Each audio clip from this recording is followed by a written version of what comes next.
I falafel o falafel sono delle polpette di ceci speziate che si accompagnano con delle salsine molto particolari. In questo caso faremo una salsina a base di avocado, ma partiamo subito con la ricetta.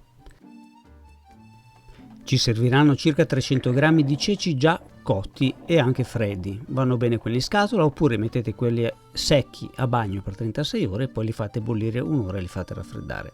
Li mettiamo in un mixer, in un robot da cucina. Va bene anche il passaverdura, va bene il mortaio, quello che volete.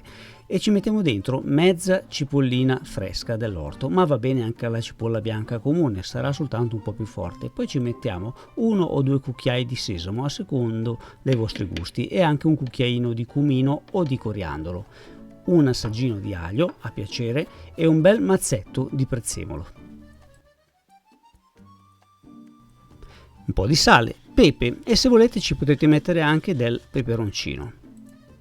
Io ho scelto la strada più difficile, ovvero usare un frullatore. Perché? Perché i frullatori, quando tu ci metti dentro delle cose come i legumi da macinare, si impasta subito, non si fa fatica. Allora vi faccio vedere come funziona.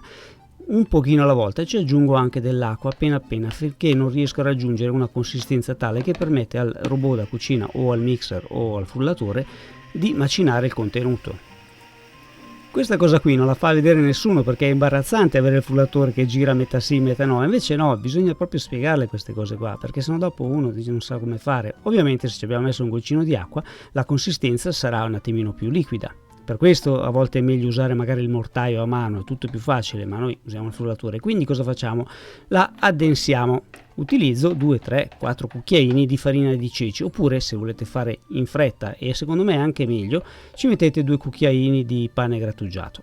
Ora abbiamo raggiunto la nostra consistenza che è un pochino più dura dell'hummus, però deve fare effetto la farina di ceci che ci abbiamo aggiunto, quindi lo lasciamo lì mezz'oretta e andiamo in giardino a fare qualcosa di utile per la famiglia.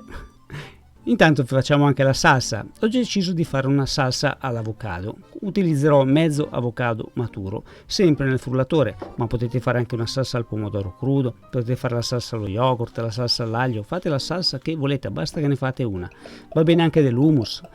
All'avocado aggiungo sale, pepe, poco olio di oliva e un pochino di acqua. Metto l'acqua perché così dimezzo l'olio e ci metto anche un bel ciuffetto di prezzemolo e ci metto l'altra mezza cipollina che avevo tenuto da parte prima. Naturalmente sono a piacere, se non volete mettere la cipolla non la mettete, se volete metterci del peperoncino ce lo mettete, se volete metterci mezzo limone ce lo mettete, come volete. L'importante alla base è avocado, sale, pepe e un goccio di acqua e un goccino di olio. Facciamo frullare per 10 secondi e se è ancora denso come abbiamo visto anche prima aggiungiamo un goccino di acqua poco, perché l'acqua si può sempre aggiungere ma poi togliere è un problema. Ed ecco la nostra salsa all'avocado che è pronta, guardate che bella. È tipo una guacamole ma senza i pomodori. Ora possiamo preparare i falafel o falafel, non ho mai capito come si dice.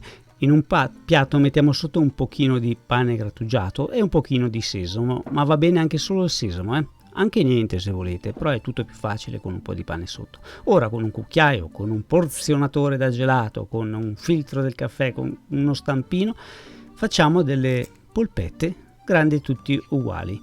Me le appoggio sul pane così non si appiccicano al piatto, ma comunque state tranquilli che con questa consistenza non è che si appiccicano più di tanto, però giusto per non sporcarsi le mani, ecco.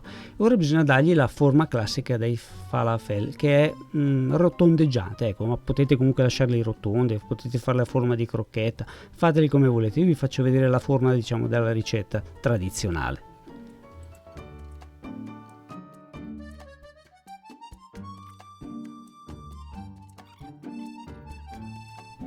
Ora le mie polpette di ceci sono pronte da friggere. Se non volete farle nella padella o nella friggitrice li potete fare anche nel forno già caldo 180-190 gradi per circa 10-12 minuti. Io li faccio nell'olio, comunque state tranquilli che queste di olio non ne assorbono, proprio perché fanno subito la crosticina fuori, non ne entra di olio, state tranquilli. 170 gradi l'olio per circa un paio di minuti, bisogna insomma controllarli. Quando diventano dorati sono pronti. Li mettiamo su un piatto con un po' di carta assorbente sotto. Si fa davvero prima a farli che a spiegarli. Eccoli qua, siamo pronti per l'assaggio. Taglio a metà, una bella pucciatina nella salsa e io assaggio, già la metà di questi li faccio fuori. Comunque questi qua, una bella insalata e a mezzogiorno siamo a posto. Vi aspetto qui sotto in descrizione dove ci sono scritte tante cose interessanti per voi e ci vediamo alla prossima ricetta. Ciao a tutti da Gabriele.